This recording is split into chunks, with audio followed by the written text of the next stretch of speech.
Nous allons parler aujourd'hui d'un exercice qui n'est pas évident, qui s'appelle le pitch et qui consiste en une présentation rapide et efficace de votre projet, de votre personne, d'un produit, d'un service que votre entreprise pourrait proposer. Alors je vais vous proposer différentes sections dans cette vidéo formative qui vont vous permettre de mieux comprendre ce qu'est le pitch et pratiquement de pouvoir construire le vôtre et d'identifier les éléments que vous voudriez y mentionner par exemple. Alors partez du principe que le pitch c'est d'abord un échange avec les gens qui sont en face de vous à propos de qui vous êtes, de ce que vous êtes et évidemment de ce que vous voulez leur proposer, par exemple une proposition commerciale. Vous pourriez leur proposer votre produit, votre service si vous êtes une entreprise, une technologie aussi par exemple. En tant qu'étudiant ou que demandeur d'emploi, vous pourriez aussi proposer à un potentiel employeur pour un job d'étudiant par exemple ou pour un emploi, votre personne, votre profil et donc d'une certaine manière arriver à vous présenter et à vous vendre entre guillemets. L'intérêt du pitch et surtout des premières secondes du pitch est fondamental. Partez du principe que la première impression, comme son nom l'indique, vous ne pourrez la faire qu'une seule fois. Elle est donc très importante et comme on le dit souvent, faites attention aux 20 premières secondes. Vous allez tout de suite, pendant ces 20 premières secondes, donner aux personnes qui sont en face de vous une idée relativement claire de qui vous êtes, de quel est déjà votre profil et comment vous fonctionnez. Ces 20 secondes, elles sont très difficiles à rattraper si jamais elles se passent mal. Par contre, si elles se passent bien, elles vous donnent déjà des avantages considérables pour la suite. Considérez donc que le pitch, c'est avant tout un exercice de séduction. Vous devez séduire, vous devez convaincre les gens qui sont en face de vous. Alors forcément, tout ça est lié à une situation qui correspond, comme je le disais, aux personnes qui sont en face ou qui sont avec vous et avec qui vous allez échanger. Mais ça dépend aussi forcément du contenu que vous allez partager avec ces personnes-là, du lieu où vous allez forcément faire ce pitch et du moment, donc une dynamique aussi temporelle. Alors, au niveau du contenu, forcément, vous en êtes sans doute convaincu que le produit que vous proposez ou que vous voulez vendre est fabuleux, fantastique, etc. Ce qu'il faut, c'est pouvoir le communiquer via un contenu qui soit motivant, non seulement pour vous, mais aussi pour les gens qui sont en face de vous. Pensez toujours, ayez toujours en tête que ces personnes avec qui vous allez échanger vont vous permettre des possibilités de développement de votre business par exemple, sans doute importantes. Ces gens qui sont en face de vous et avec qui vous discutez, et vous allez sans doute discuter par après, sont fondamentaux. Pensez aussi à votre projet évidemment et présentez-le de manière intéressante. Essayez de montrer pourquoi vous êtes convaincu de la manière la plus adaptée au public qui se trouve face à vous. Montrez aussi que votre projet, que votre idée, que votre profil, que votre service, que votre produit, que votre technologie sont réalisables. Alors revenons un peu sur le mot pitch et sur l'exercice qu'est le pitch, qui n'est clairement pas facile parce qu'il s'agit d'un exercice d'abord optimisé et qu'il faut travailler énormément. Le mot pitch, ça vient en fait du vocabulaire du rugby et donc du monde du sport. Ou bien pitch deck si vous préférez aussi en anglais. Alors cet exercice vient du sport, mais inspirez-vous justement de toutes les valeurs sportives pour les intégrer dans votre manière de présenter les choses et en essayant justement de communiquer comme ça avec votre interlocuteur toute une série de valeurs comme par exemple le respect et la confiance qui sont fondamentales dans toutes les disciplines sportives, notamment le rugby évidemment. Alors le pitch c'est un exercice de présentation qui est généralement très courte, de quelques minutes, vous devez donc être efficace. Et il existe une variante assez particulière du pitch qui réduit encore plus le temps de présentation. Le temps devient donc une contrainte très importante, on appelle ça l'elevator pitch. C'est un pitch très court, un pitch généralement de 3 minutes, voire moins, qui vous permet de présenter votre idée en finalement très peu de mots et de manière très synthétique. Imaginez-vous simplement, et le mot en anglais vient de là, que vous êtes dans un ascenseur avec une personne que vous devez convaincre que votre produit par exemple est fabuleux durant le temps où vous montez d'un étage à l'autre par exemple. Alors 3 minutes c'est déjà long en ascenseur, mais imaginez-vous que durant ce laps de temps très court, vous devez pouvoir persuader l'autre, vous devez pouvoir le séduire. Ça rend donc l'exercice encore plus difficile, mais aussi encore plus intéressant. Alors je vous propose une petite pause. On vient d'expliquer ce qu'était le pitch, ce qu'était cet exercice. Posez-vous des questions par rapport à vous et on fera comme ça durant toute la vidéo une série de pauses, de moments de questionnement où je vous suggère de réfléchir à certaines choses. Comme ici par exemple, qu'avez-vous déjà pitché ? Votre projet, votre profil durant un entretien d'embauche par exemple, essayez de vous rappeler une situation qui vous a particulièrement marqué, où vous avez été très bon ou bien où vous n'avez pas forcément été bon, vous auriez voulu être meilleur. Quels ont été justement les résultats de ce pitch ? Comment est-ce que cela s'est passé ? Est-ce que vous en étiez satisfait ? Si oui, pourquoi ? Et sinon, pourquoi ? Il y avait sans doute des possibilités d'amélioration. Essayez de les identifier. Je suis sûr que vous avez tous une situation qui vous revient en tête et que vous vous rappelez ce ou ces moments qui ont sans doute été pour vous importants. Pensez surtout à ce stade aux pistes d'amélioration. Qu'est-ce que vous conseilleriez aujourd'hui ou vous d'avant qui préparait ce pitch et qui était en train de le faire devant des gens pour améliorer le résultat, pour améliorer l'impact sur les gens au niveau de la manière de communiquer par exemple, au niveau du choix des mots, au niveau de l'organisation du contenu, etc. Pensez à toutes ces dimensions et essayez de vous dire déjà maintenant qu'est-ce que je pourrais améliorer, qu'est-ce que je pourrais faire mieux, qu'est-ce que je pourrais tout simplement, et c'est l'objectif de l'exercice, optimiser. Je vous propose maintenant de planter le décor. On a introduit déjà un peu le sujet. Allons encore plus dans les détails en identifiant une série de dimensions importantes qui correspondent au pitch justement et qui vont vous permettre de mieux le comprendre pour forcément mieux l'exécuter ou mieux réussir cet exercice. La compréhension forcément de l'exercice est fondamentale. Si vous comprenez généralement bien les choses, vous allez beaucoup mieux les appliquer. Considérez que le pitch, c'est tout d'abord un vecteur optimisé, je le disais, d'émotions et d'informations dans le but de séduire. On le disait en titre de la vidéo, l'art du pitch est tout à fait particulier et on a bien appelé ça l'art. L'art, pourquoi ? Parce qu'évidemment, il y a toute une dimension créative dans le fait de réaliser son pitch, toute une dimension liée aussi à l'intuition et à la dimension humaine, on l'a déjà dit. Mais comme tout art, il y a aussi des techniques que vous devez apprendre, que vous devez maîtriser et pour lesquelles vous devez vous entraîner et qui sont tout simplement les techniques de la communication. On parlera de ce sujet-là dans d'autres vidéos liées notamment à l'art oratoire. Alors je le disais, le pitch est un vecteur d'émotion tout d'abord, on reviendra là-dessus juste après, et ensuite d'information, parce que forcément l'idée, c'est pas juste de faire un show qui par exemple va amuser ou faire rire tout le monde, ça pourrait être le cas, mais l'idée surtout c'est de transmettre une information et de transmettre un contenu qui soit intéressant, qui soit justifié, qui soit structuré et bien construit.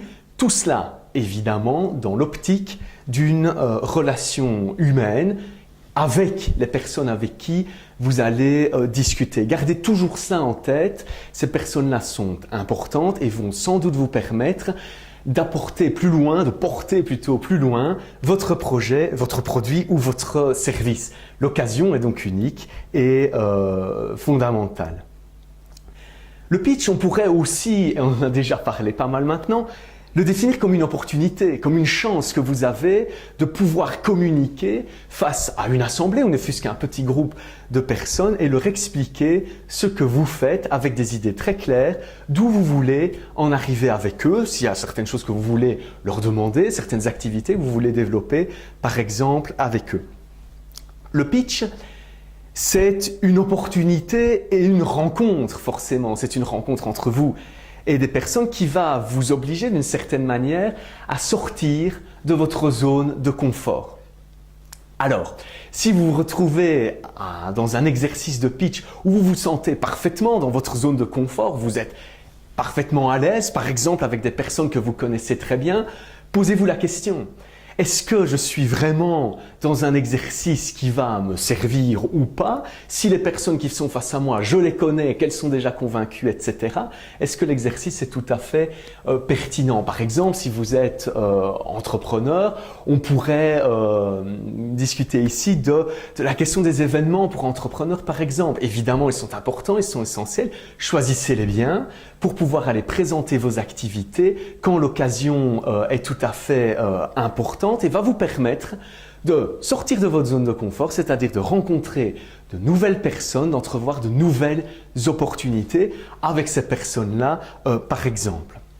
Cela va vous demander, une fois que vous allez démarrer l'exercice ou arriver dans le contexte de l'exercice, on parlait de la dynamique spatiale et temporelle tout à l'heure, de pouvoir percevoir assez finement votre environnement. Vous devez comprendre, évidemment en préparant votre pitch, mais encore plus finement en arrivant sur place, vous devez comprendre quel est cet environnement, avec qui est-ce que vous allez vous retrouver, dans quelles circonstances, etc. Tout ça va influencer évidemment la manière de construire votre discours. Pensez à cette dynamique qui est fondamentale. Le pitch, on peut aussi le décrire comme étant un vecteur d'émotion, on en parlait tout à l'heure, et d'enthousiasme. Deux dimensions qui sont évidemment très importantes et liées à cet exercice. Alors tout d'abord, la notion d'émotion, je vous ai amené une revue Science et Vie que j'ai ici avec moi, une revue scientifique en fait, comme il en existe beaucoup d'autres, qui s'intéressait dans un numéro hors série à la réussite et aux facteurs qui influençaient la compréhension et la maîtrise de nouveaux apprentissages. Mettez-vous dans l'idée que les personnes qui seront face à vous sont en train d'apprendre de vous le message que vous voulez leur envoyer. Il y a donc certains aspects que vous devez prendre en compte, et notamment les aspects émotionnels. Ça a été prouvé scientifiquement maintenant que on apprend beaucoup mieux, si ça devait être démontré, qu'on apprend beaucoup mieux quand on est dans un état émotionnel qui n'est pas neutre. Rappelez-vous simplement quand vous étiez sur les bancs de l'école ou si vous l'êtes toujours, si le sujet dont le prof est en train de vous parler ou la manière que le prof utilise pour vous en parler ne vous convainc pas tout à fait, si vous vous ennuyez, si clairement vous n'écoutez rien, vous allez retenir beaucoup moins forcément facilement. En fait, tout ça est tout à fait scientifique et lié au fonctionnement de votre cerveau qui va emmagasiner toute une série d'informations et qui, durant la nuit, durant votre phase de sommeil, va en fait se rappeler toute votre journée. Alors, forcément, il ne va pas se rappeler tous les faits ou tous les moments de la journée de la même manière. Et ce qu'il va faire, c'est aller rechercher les moments particulièrement importants. Et comment va-t-il décider que ces moments sont importants? Mais simplement en mesurant ou en allant se rappeler votre état émotionnel au moment où ce fait s'est passé.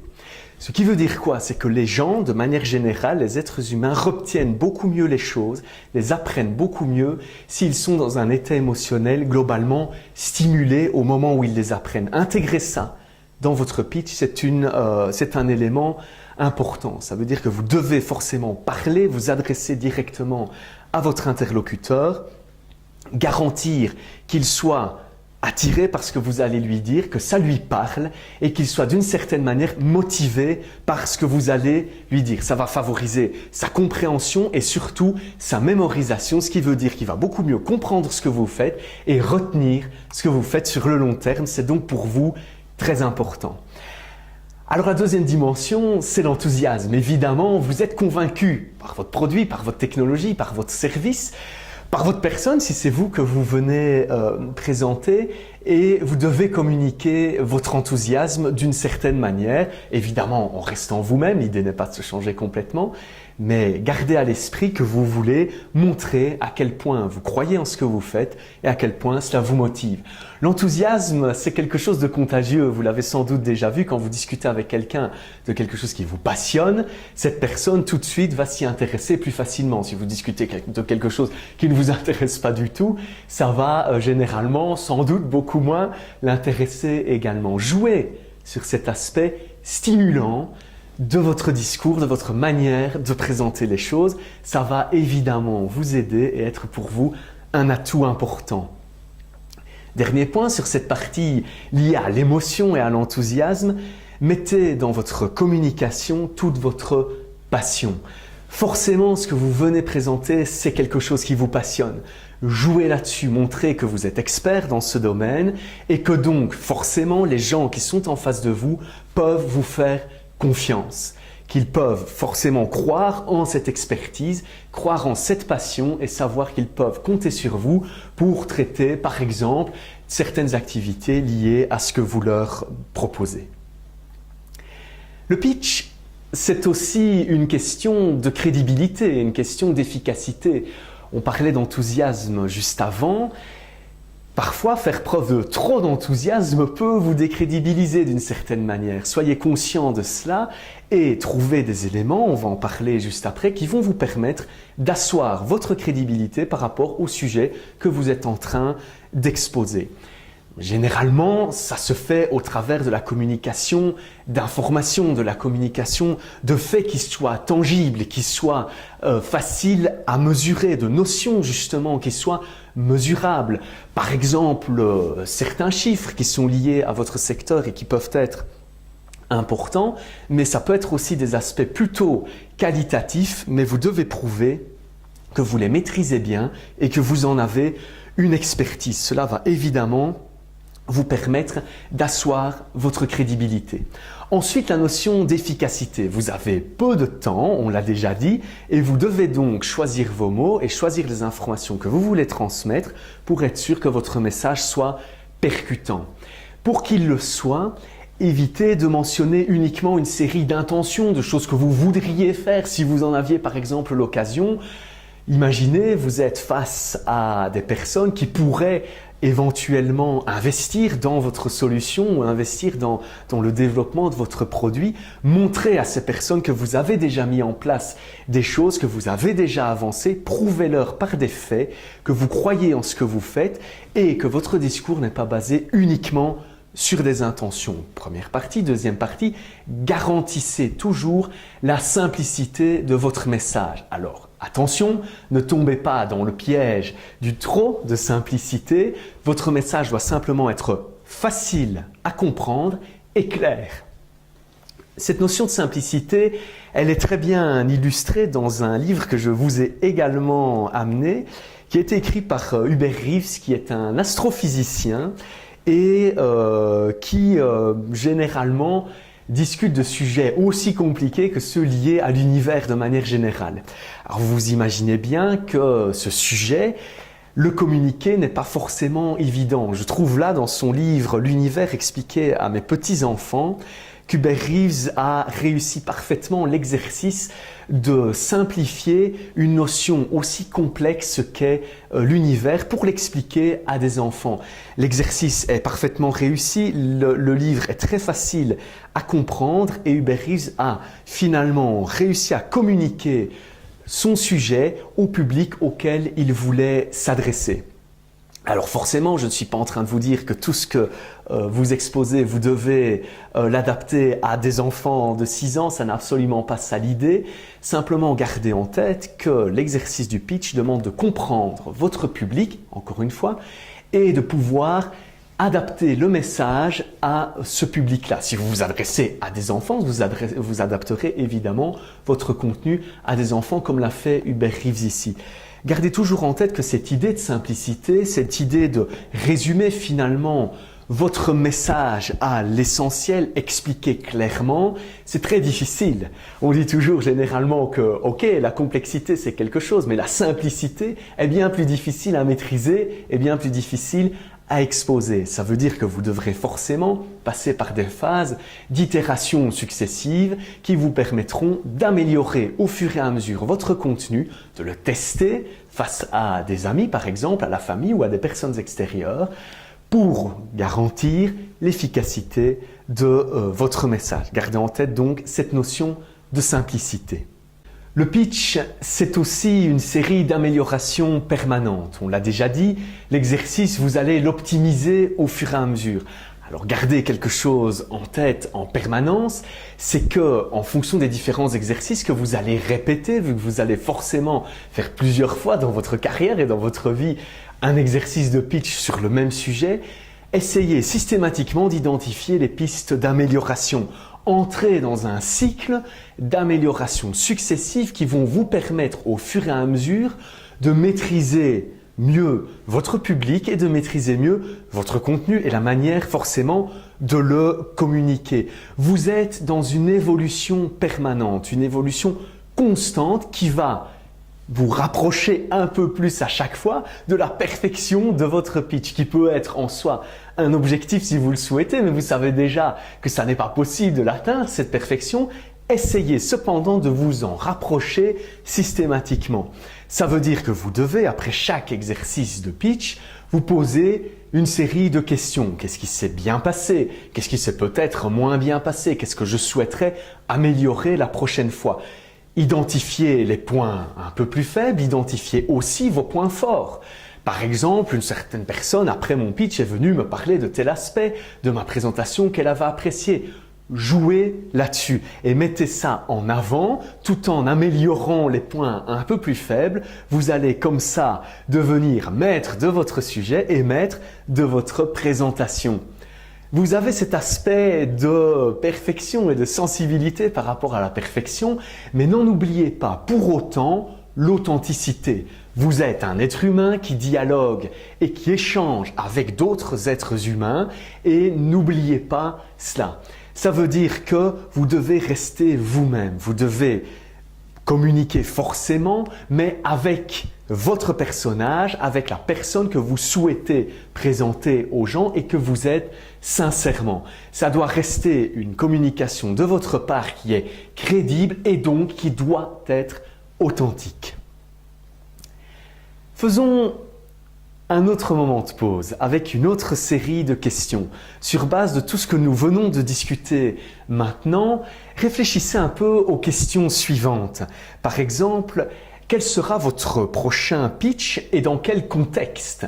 Vous avez peut-être déjà dans votre agenda un moment de pitch qui est prévu, un moment de présentation face à des potentiels clients ou des partenaires par exemple. Si vous êtes élève ou si vous êtes étudiant, une présentation face à un enseignant, face à la classe par exemple, c'est aussi un exercice de pitch. Réfléchissez à ce moment qui arrive. Dans quel contexte va-t-il se présenter? Qui vont être les personnes en face de vous? Quels sont les messages que vous voudriez leur communiquer? Pensez aussi, et c'est important, c'est fondamental, aux résultats que vous espérez à l'issue de ce pitch, à l'issue de cette présentation. Vous attendez forcément des résultats, autrement l'exercice n'a pas d'intérêt. Réfléchissez à ces résultats. Qu'est-ce que vous attendez des personnes qui sont en face de vous et qu'est-ce que vous savez que vous pourrez leur proposer? C'est un échange, c'est une relation forcément dans un sens mais aussi dans l'autre et donc vous devez identifier clairement avant le début de l'exercice et donc pendant votre phase de préparation quels sont les résultats attendus à l'issue de ce pitch.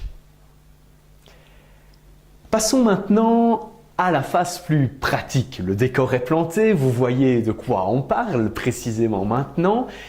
Parlons un peu d'aspects plus précis de l'exercice de pitch et d'aspects beaucoup plus pratiques aussi. Vous pourriez proposer des pitchs dans différentes situations, en fonction évidemment de votre profil, mais aussi du contexte dans lequel vous allez exécuter l'exercice. Si vous êtes une entreprise, vous pourriez présenter un produit ou un service. Vous voudriez par exemple que des clients potentiels qui sont face à vous les achètent, que des partenaires qui pourraient se retrouver dans l'audience également soient intéressés par une collaboration avec votre entreprise ou avec certaines de vos équipes par exemple.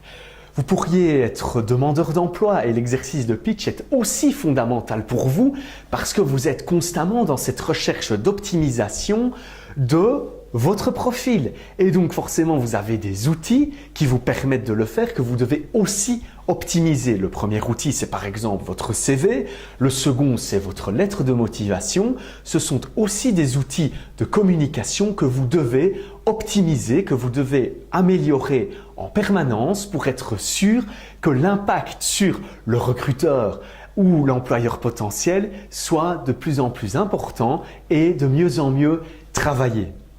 Si vous êtes étudiant, par exemple, vous pouvez aussi vous entraîner à cet exercice de pitch que vous faites régulièrement, par exemple, à l'école ou à l'université, peu importe, quand vous vous retrouvez face à des personnes et que vous devez communiquer un message de manière plutôt courte, c'est toute forcément la beauté du pitch. Vous devez donc vous préparer, répéter et garantir que vous réussirez à communiquer le message attendu lors de l'exercice oral.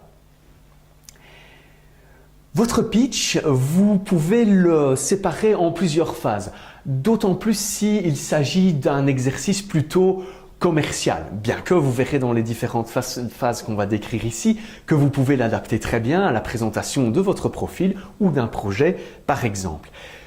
La première phase et le premier moment qui est fondamental, c'est cette phase de besoin. Vous devez accrocher votre public, vous devez l'emmener avec vous dès le début. Vous devez installer ce moment d'émotion dont nous avons parlé juste avant. Comment arriver à installer ce moment? Comment arriver à accrocher le public? Créer des liens avec les gens qui sont en face de vous en identifiant par exemple des synergies entre ces personnes et vous. Montrez-leur que d'une certaine manière, vous êtes dans la même situation par rapport à ceux dont vous allez discuter juste après. Vous pourriez identifier aussi, pour accrocher votre public, un problème que ces personnes rencontrent, que vous rencontrez peut-être aussi. Et vous pourriez en parler avec certaines anecdotes liées à votre vie, par exemple. Insistez sur ce problème. Essayez de susciter chez les personnes qui sont en face de vous, d'une certaine manière, un inconfort, une douleur liée à ce problème et donc d'installer chez ces personnes un état qui ne sera plus neutre et qui sera d'une certaine manière émotif. Expliquez comment vous allez résoudre ce problème, bien que vous n'allez peut-être pas résoudre entièrement ce problème, mais expliquez tout du moins que vous en avez compris la cause et que votre entreprise ou que votre start-up, par exemple, propose une série de solutions liées à cette cause qui permettent donc de résoudre d'une certaine manière le problème dont vous discutez ici. Les personnes qui sont en face de vous n'ont peut-être pas de problème à strictement parler qui soit lié à votre proposition. On parlera alors plutôt d'une opportunité. Identifier par exemple le développement, je ne sais pas, d'un livre, d'une revue ou bien simplement d'une nouvelle coque pour smartphone que votre entreprise développe.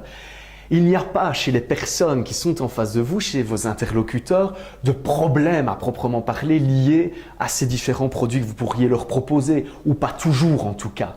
Si ce n'est pas le cas, travaillez sur la notion d'opportunité. Dites-vous que ce que vous allez leur proposer est une chance pour ces personnes et communiquez-le de cette manière-là pour qu'elles le comprennent bien. Poursuivez votre présentation en identifiant clairement quelle est votre vision par rapport à ce problème ou à cette opportunité. Expliquez comment vous voyez les choses, ce que vous leur proposez et surtout quelle est votre originalité par rapport à la résolution que vous voudriez proposer à ces personnes. Voilà pour la phase de besoin. Ensuite vient une deuxième phase où vous allez expliquer, détailler quelle est votre cible, à qui s'adresse votre proposition, que ce soit votre service, votre technologie ou votre produit. Cette cible peut être le public auquel vous vous adressez, mais peut-être pas forcément. Si vous vous adressez à un public d'investisseurs par exemple, vous devez détailler la cible à qui vous allez vous adresser dans la population précisément afin que ces personnes comprennent clairement l'idée de votre produit et des personnes à qui elle s'adresse. Vous devez donc maîtriser au mieux votre marché et l'écosystème dans lequel vous vous inscrivez. Si vous proposez des solutions éducatives, vous devez maîtriser l'écosystème de l'enseignement de manière générale. Tous ces acteurs, comment sont-ils interconnectés les uns avec les autres? Comprenez ça en détail et développez une véritable expertise de votre écosystème. Vous devez de la même manière développer une expertise de votre business model. Vous devez savoir ce que vous vendez, ce que vous proposez, à quel prix vous comptez le proposer et lier ça évidemment au public auquel vous voulez vous adresser. Pour asseoir votre crédibilité par rapport à ce business model et à cet écosystème, n'hésitez pas à avoir recours à une série de données, de data comme on dit aussi, et d'indicateurs de performance qu'on appelle les KPIs en anglais. Ces indicateurs que vous allez définir ou ces données que vous allez collecter vont vous permettre d'expliquer au public qui est en face de vous, aux personnes avec qui vous allez discuter, comment la solution que vous allez proposer va correspondre à cette cible et surtout comment votre business model est solide. Sans indicateur, forcément, vous allez avoir beaucoup moins de crédibilité. Maîtrisez ces indicateurs, maîtrisez en détail aussi ces données et soyez prêts à les expliquer. Pour pouvoir les expliquer de manière très simple, vous devez les comprendre en détail. Plus vous les comprendrez, plus vous serez crédible et plus vous pourrez en discuter de manière précise avec vos interlocuteurs. Comme je le disais tout à l'heure, pensez aussi à ne pas fonder l'entièreté de votre discours sur des intentions ou sur même des bonnes intentions. Vous avez sans doute beaucoup d'idées, beaucoup de choses que vous voudriez entreprendre. Insistez d'abord sur ce que vous avez déjà fait, sur ce que vous avez déjà mis en œuvre. Montrez que vous avez commencé à concrétiser votre service ou votre produit. Alors peut-être pas de manière définitive, ils vont aussi évoluer, mais montrez que tout cela est déjà concret et montrez que vous y croyez suffisamment que pour avoir déjà mis des choses en œuvre. Si vous y croyez, ça va aider forcément les personnes qui sont en face de vous à y croire également. Ça va vous permettre aussi de prouver que vous êtes crédible, que vous êtes solide et que les gens peuvent avoir confiance en vous. Ensuite, justifiez votre expérience aussi en lien avec cette notion de confiance. Vous avez un certain profil, vous avez un certain CV, vous travaillez avec une équipe, avec des personnes peut-être qui ont aussi un profil particulier. Présentez-le, mais présentez-le de manière pertinente et cohérente. C'est-à-dire, présentez-vous en expliquant pourquoi vous êtes la bonne personne pour faire ce projet, pour faire ce produit ou ce service et comment vos expériences passées, par exemple, vous permettent de maîtriser le sujet et d'avoir l'expertise nécessaire et la crédibilité importante pour que l'on puisse croire en vous. Cela va vous permettre aussi de gagner la confiance des personnes qui sont en face de vous. Elles vont comprendre tout simplement qu'elles peuvent vous suivre sans prendre trop de risques ou en prenant moins que ce qu'elles pensaient par exemple au départ. Donc justifiez votre profil en détail. Ne tombez pas non plus dans le piège d'en faire trop ou de justifier des expériences qui ne seraient pas pertinentes ici dans la situation.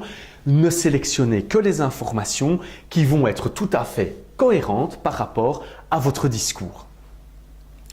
Ensuite, vous allez forcément parler d'une certaine manière de la valeur de ce que vous proposez. Partez du principe que vous êtes unique et que votre proposition l'est aussi. Et construisez la suite de votre discours sur cette base-là. Si quelqu'un veut bénéficier des services, par exemple, que vous proposez, c'est avec vous qu'il va devoir le faire et insister là-dessus via une proposition de valeur qui est aussi unique et qui est claire. Une proposition de valeur, c'est simplement ce que vous proposez aux gens. Définissez ça précisément et ne multipliez pas les valeurs à l'infini. Soyez précis et soyez court. Et définissez clairement ce que vous voulez mettre en place comme activité par exemple avec la cible que vous aviez définie auparavant.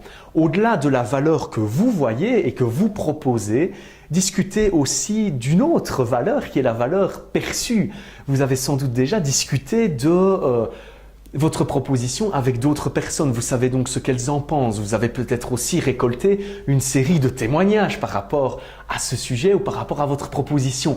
Mentionnez-les. Il s'agit de la valeur que les gens perçoivent, que l'extérieur perçoit. Ça va vous apporter aussi beaucoup plus de force dans votre discours vu que vos interlocuteurs ne vont pas seulement voir ce que vous proposez, la manière avec laquelle vous le voyez, mais ils vont aussi voir ce que les autres personnes en pensent, ce que les personnes extérieures comme eux pensent de ce que vous faites. Le dernier point fondamental, c'est l'action. Ne terminez jamais votre pitch de manière plate et finalement sans aucune action prévue. Préparez cela et mettez en place une série d'actions, de tâches, de suivi de votre intervention. Vous devez l'assurer, ce suivi forcément, et vous devez susciter l'action chez les personnes qui ont assisté à votre présentation. Que ce soit simplement en restant en contact et en proposant à ces personnes d'intégrer votre réseau professionnel par exemple, ou en prévoyant d'autres réunions. Ça pourrait être le cas par exemple d'un entretien d'embauche qui s'est bien passé, planifier une réunion suivante pour en discuter encore si c'est nécessaire, ou si vous avez proposé votre pitch à des clients potentiels, proposer d'autres réunions pour discuter plus en détail de la situation de ces personnes et de votre proposition. En tout cas, soignez la fin de votre intervention. Vous devez garantir que vous n'êtes pas venu là pour rien et que d'une certaine manière, vous avez rencontré les résultats escomptés. Cela se prépare et forcément cela prend place à la fin de votre présentation. Garantissez cette communication avec vos interlocuteurs et l'action de ces personnes à la fin de votre pitch. Je voudrais, pour terminer cette phase pratique, attirer votre attention sur une série d'aspects que l'on a déjà mentionnés, mais qui sont vraiment fondamentaux. Le premier, c'est penser à la clarté et à la simplicité. On en a parlé, une simplicité qui soit juste, une simplicité qui soit intelligente, et penser à cette clarté. Les faits que vous évoquez doivent être évidents. Tout ça doit être cohérent, doit être pertinent, doit être agréable à écouter dans une dimension émotionnelle qui soit aussi importante pour votre audience. Cette audience, adaptez votre discours à elle. Et votre discours va peut-être à chaque fois prendre des nuances différentes, prendre des couleurs différentes, mais ce qu'il faut, c'est que vous soyez parfaitement adapté à ces personnes. Ce qui veut dire que forcément votre exercice de pitch va évoluer en fonction du public auquel vous vous adressez. Question très pratique liée au support que vous pourriez utiliser, un support informatique par exemple, si vous préparez une série de slides, gardez en tête qu'elles doivent être concises, qu'elles doivent être aussi claires et simples, un peu dans l'idée de celle que je vous propose ici. Essayez de limiter le contenu de chaque slide à 3 idées principales que vous mettez bien en avant forcément et essayez également de limiter le nombre de mots que vous utilisez sur les slides à une vingtaine de mots, c'est déjà très bien. Vous pouvez les compter sur les slides que vous voyez dans cette vidéo. Si vous mettez moins de mots, cela paraîtra peut-être un peu simpliste. Si vous en mettez trop, vous allez simplement noyer votre public dans de l'information. Le public va, et vous le verrez très vite, plutôt lire ce qui est écrit dans votre dos plutôt que vous écouter. Garantissez que ce support joue ce rôle justement de support à votre présentation et que vous restez le personnage central de cette présentation. Ensuite, forcément, soyez attentif aux étapes de préparation et d'entraînement. Vous devez répéter cette présentation face à des connaissances, aussi face à des personnes que vous ne connaissez pas, qui généralement sont plus objectives au niveau de leur retour. Votre famille ou vos amis auront sans doute tendance à vous dire que c'est toujours bien. Donc, testez-vous face à des personnes que vous ne connaissez pas et récoltez leur feedback qui va être important pour améliorer votre présentation. Je vous propose un nouveau moment de pause maintenant, avec d'autres questions un peu plus détaillées. Sur base de tout ce que nous venons de discuter, essayez de réfléchir à la structure idéale de votre pitch. Je viens de vous faire une série de propositions, de vous donner une série d'idées. Sans doute pour votre propre pitch, vous réfléchirez les choses un peu différemment, vous adapterez certains aspects parce que votre situation ou le contexte ne sera pas exactement le même ou sera très particulier et donc vous devrez réfléchir à une structure particulière. Pensez-y. Comment est-ce que vous structureriez ces différents éléments que vous voulez mettre en avant, que vous voulez présenter? Pensez aussi à vos points forts, à ces points sur lesquels vous devez jouer en priorité. Évidemment, pensez aussi aux points à améliorer par rapport à votre pitch précédent que vous voudriez mettre en place déjà dans le pitch suivant. Intégrez tout ça dans une valorisation globale de votre contenu et de votre personnage face à votre audience. Prenons maintenant un petit peu de distance pour terminer et parlons d'Antiquité. Le pitch n'est pas un exercice neuf, bien qu'on en parle de plus en plus dans le contexte notamment, par exemple, du développement de start-up. Le pitch existe depuis longtemps et cet art de la persuasion, de la séduction par la parole et par la présentation était déjà fondamental pour, par exemple, les Grecs durant l'Antiquité. L'art de convaincre était une dimension importante de la culture grecque.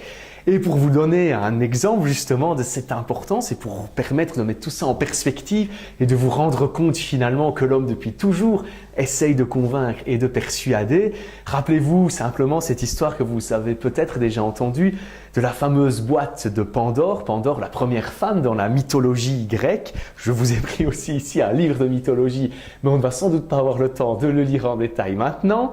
Pensez à Pandore qui finalement avait reçu de la part de la déesse de la persuasion. Ça vous montre bien à quel point les Grecs considéraient l'art de convaincre comme quelque chose d'important. Pandore avait reçu de Péitos, cette déesse, cet art, cette maîtrise de la présentation, de la persuasion, de la séduction. Pensez à ça et intégrez cela aussi. Et je vous souhaite que Péitos forcément vous fasse aussi don de cet art de la persuasion.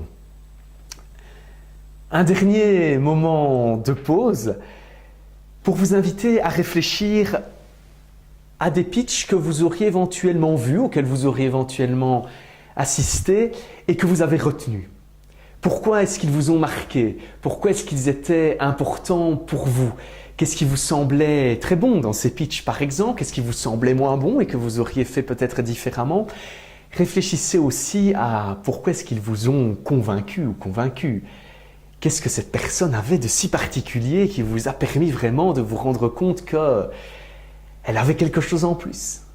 Réfléchissez à ça et réfléchissez à comment l'intégrer dans votre pratique du pitch. Je voudrais terminer maintenant par un bref résumé de ce qu'on a vu au cours de cette vidéo. Le pitch, vous l'avez vu, c'est un exercice difficile. C'est un vecteur optimisé de transmission d'émotions et d'informations dans le but de convaincre par rapport à votre projet, à votre service, à votre produit, à votre technologie ou à votre personne tout simplement. Ça, c'est l'exercice du pitch, un exercice difficile, mais un exercice que vous pouvez réussir sans problème et optimiser au fur et à mesure en développant une technique qui soit liée à cet art du pitch, comme on en a parlé, une technique qui soit propre à vous, mais qui intègre une série d'éléments fondamentaux dont on vient de discuter. En vous laissant, je vous propose de réfléchir aux questions suivantes. Comment allez-vous organiser votre prochain pitch sur base de tout ce qu'on a discuté?